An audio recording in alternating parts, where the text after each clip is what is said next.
മതഗ്രന്ഥങ്ങളെ നമ്മൾ മനസ്സിലാക്കാനായിട്ട് ശ്രമിക്കുമ്പോൾ വേദശാസ്ത്രപരമായിട്ട് ശ്രമിക്കാം, ബോഡി കൺസെപ്റ്റിനകത്ത് നിന്ന് അല്ലെങ്കിൽ ബോഡി കോൺഷ്യസിനകത്ത് നിന്ന് ശ്രമിക്കാം, മൈൻഡ് കോൺഷ്യസിനകത്ത് നിന്ന് ശ്രമിക്കാം, പ്യുവറായിട്ടുള്ള സ്പിരിറ്റ് കോൺഷ്യസിൽ നിന്ന് ഗ്രഹിക്കാം. സോ ഇത് ഏത് രീതിയിൽ നമ്മൾ ബൈബിളിനെ അല്ലെങ്കിൽ വേദങ്ങളെ അല്ലെങ്കിൽ ഖുറാനെ അപ്രോച്ച് ചെയ്താലും ആ രീതിയിൽ അത് നമുക്ക് മനസ്സിലാകുന്ന തരത്തിനകത്താണ് ഗ്രന്ഥകർത്താക്കന്മാർ അതിനെ ചിട്ടപ്പെടുത്തിയിരിക്കുന്നത്. ഞാൻ ഷെയർ ചെയ്തിരിക്കുന്ന സ്ക്രീനിനകത്ത് സൂക്ഷിച്ച് നോക്കിയാൽ നിങ്ങൾക്ക് കാണാൻ പറ്റും. അതിനകത്തൊരു മൂണിൻ്റെ പടവുമുണ്ട്, ഒരു സണ്ണിൻ്റെ പടവുമുണ്ട്. ഒരു ചന്ദ്രക്കല പോലെ ഒരു സർക്കിളിനകത്ത് ഇട്ടിരിക്കുന്നത് മൂണിൻ്റെ പടമാണ്. റൈറ്റ് സൈഡിൽ ഒരു യെല്ലോയിഷ് ആയിട്ട് കാണുന്നത് സൂര്യൻ്റെ പടമാണ്.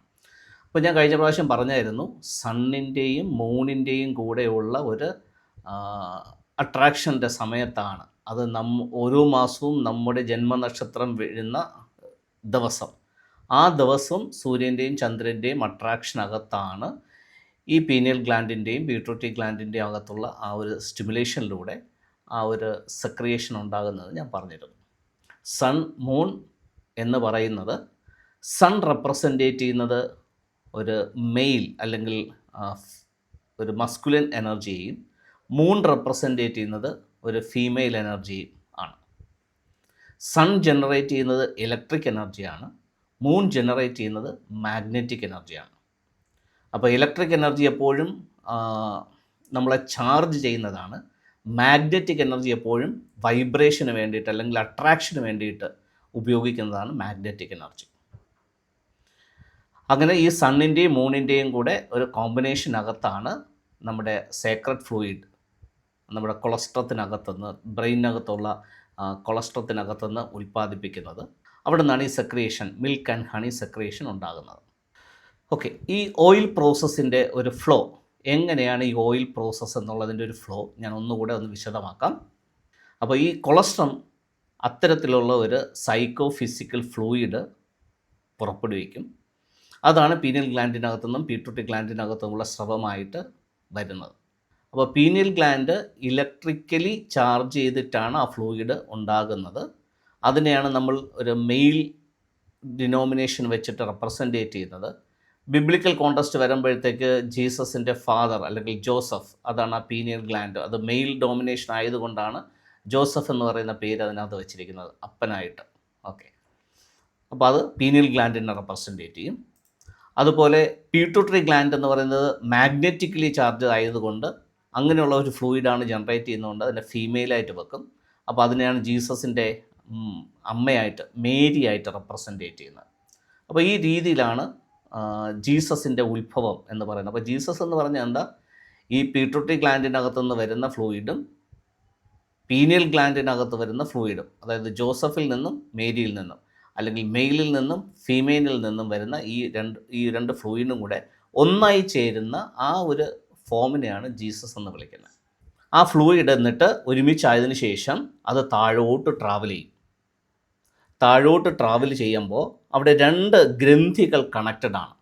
ഇട കണക്ട് ചെയ്തിരിക്കുന്നത് പീട്യൂട്ടറി ഗ്ലാൻഡിനകത്തോട്ടും, അതായത് ആ ബ്ലൂയിഷ് കളറിലുള്ളത് ഇട എന്ന് പറയുന്ന നെർവും, പിങ്കള എന്ന് പറയുന്നത് പീനിയൽ ഗ്ലാൻഡിനകത്തോട്ടും കണക്റ്റഡ് ആയിട്ടുണ്ട്. ഒരു പാമ്പ് ഇണ ചേർന്ന് കിടക്കുന്ന പോലെ, ഇങ്ങനെ അങ്ങോട്ടും ഇങ്ങോട്ടും ഇണ ചേർന്ന് കിടക്കുന്നത് പോലെയാണ് അതിൻ്റെ ഒരു സ്ട്രക്ചർ എന്ന് പറയുന്നത്.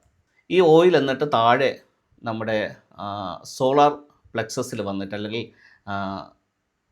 സാക്രം ബോണിൻ്റെ താഴെ വന്നിട്ട്, നട്ടലിൻ്റെ താഴെ ആ ബട്ടക്സിൻ്റെ ഭാഗത്ത് വന്നിട്ട് അവിടെ അത് 2-3 ദിവസം അത് റെസ്റ്റ് ചെയ്യും. ആ ഓയിൽ അവിടെ വന്നിട്ടാണ് കളക്ട് ആകുന്നത്. അപ്പോൾ ഈ ഒരു ഓയിൽ ഫോമിനകത്ത് ഒരു തിക്കായിട്ടുള്ള ഒരു ഫ്ലൂയിഡായിട്ട് ഇതിങ്ങനെ താഴോട്ട് ഊർന്ന് വരാനായിട്ട് കുറച്ച് സമയമെടുക്കും. അങ്ങനെ സമയമെടുത്ത് അത് താഴെ വന്ന് സാക്രം ബോണിൻ്റെ അവിടെ അത് റെസ്റ്റ് ചെയ്യും. അവിടെ വന്നിട്ടാണ് അതിങ്ങനെ അടിയുന്നത്. അത് അവിടെ ഒരു 2-3 ദിവസം അതിൻ്റെ അടുത്ത് അവിടെ കാണും.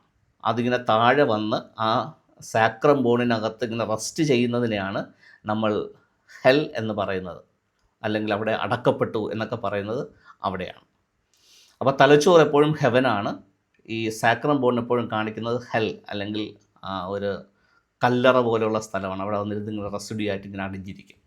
അപ്പോൾ ഈ ഓയിൽ അവിടെ 3 ദിവസം കഴിയുമ്പോഴത്തേക്ക് നമ്മുടെ ശരീരത്തിനകത്തുനിന്നുണ്ടാകുന്ന ഒരു എനർജി സിസ്റ്റം വെച്ചിട്ട് ഇതിനെ നമുക്ക് തിരികെ മുകളിലേക്ക് കൊണ്ടുപോകുന്നതിന് വേണ്ടിയിട്ട് ഇത് ഗ്യാസിൻ്റെ ഫോർമേഷനകത്തേക്ക് അത് മാറും, ഒരു ട്രാൻസ്ഫോർമേഷൻ നടക്കും.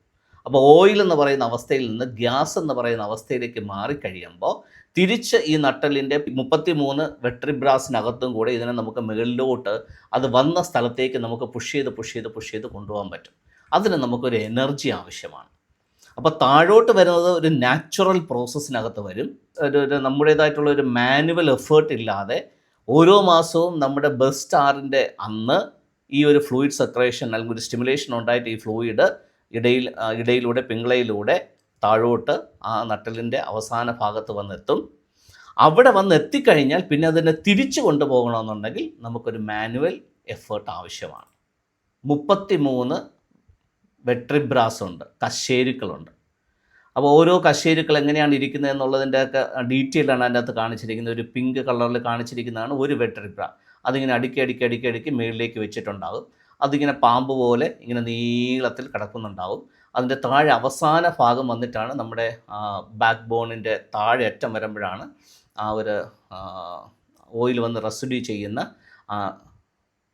സാക്രൽ ബോൺ വരുന്നത് അവിടെയാണ്. ഈ 33 വെട്രിബ്രാസിനെ വീണ്ടും രണ്ടായിട്ട് തിരിച്ചിട്ടുണ്ട്. 24 മൊബൈൽ കശേരുക്കളും 9 ഫ്യൂസ്ഡ് കശേരുക്കളുമുണ്ട്. ആ 24-നെ വീണ്ടും അതിനെ 3ആയിട്ട് തിരിച്ചിട്ടുണ്ട്. 7, 12, 5 എന്ന് തിരിച്ചിട്ടുണ്ട്. 9-നെ വീണ്ടും 5, 4 എന്ന് പറഞ്ഞ് തിരിച്ചിട്ടുണ്ട്. ഇതെല്ലാം നമുക്ക് ബയോളജിയിൽ പഠിക്കാനുള്ള സാധനം തന്നെയാണ്. സോ ഇതെല്ലാം സയൻസാണ്. ഈ പറയുന്ന കാര്യങ്ങളെല്ലാം വിശ്വാസത്തിലുള്ള കാര്യമല്ല, അസംഷനകത്തുള്ള കാര്യമല്ല, അത് ഹോപ്പിനകത്ത് വരുന്ന കാര്യമല്ല. ഇതെല്ലാം ഓൾറെഡി മെഡിക്കൽ സയൻസിനകത്ത് തെളിയിച്ചിരിക്കുന്ന കാര്യമാണ്. അപ്പോൾ ഈ സയൻസിനകത്താണ് നമ്മൾ ഈ പറയുന്ന കാര്യങ്ങളെല്ലാം അധിഷ്ഠിതമായിരിക്കുന്നത്. അതുകൊണ്ട് ഇത് ഊഹാഭോഗങ്ങളിൽ എടുക്കേണ്ടുന്ന കാര്യമല്ല, നമുക്ക് എല്ലാ വ്യക്തികളിലും ഇതുണ്ടാകുന്ന കാര്യം തന്നെയാണ്. പിന്നെ അത് തിരിച്ച് സെറിബ്രത്തിൽ തലച്ചോറിലേക്ക് എത്തും.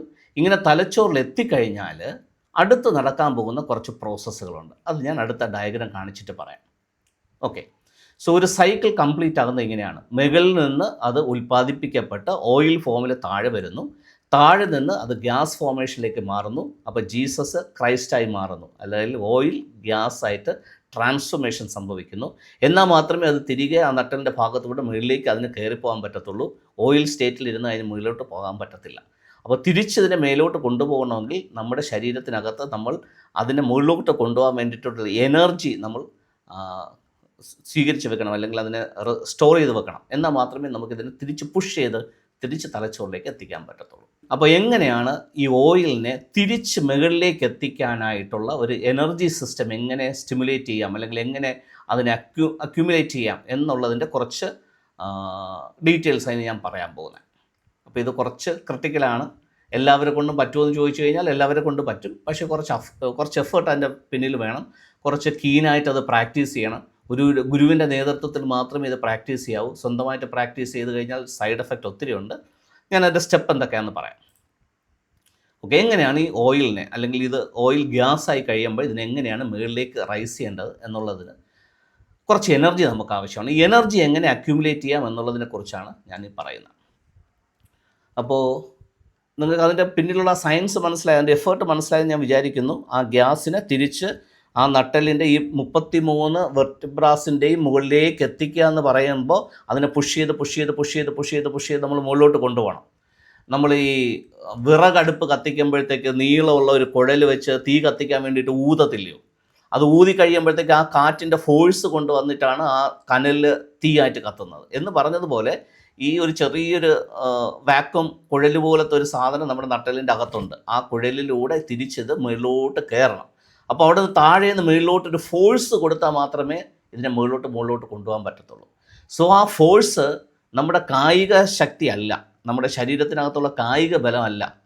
പക്ഷേ അതകത്ത് ഏറ് പോലെ അതകത്തുനിന്ന് അങ്ങ് മുകളിലോട്ട് കയറ്റേണ്ടി വരും. സോ ആ ഏറ് പോലെ ഇരിക്കുന്ന ആ ശക്തിയെ ഉൽപ്പാദിപ്പിക്കാൻ വേണ്ടിയിട്ടുള്ള പ്രോസസ്സാണ് ഞാൻ ഈ പറയുന്നത്. എന്നാലേ നമുക്ക് ആ നട്ടലിൻ്റെ അകത്തുകൂടെ ഇതിനെ തിരിച്ച് കയറ്റാൻ പറ്റത്തുള്ളൂ.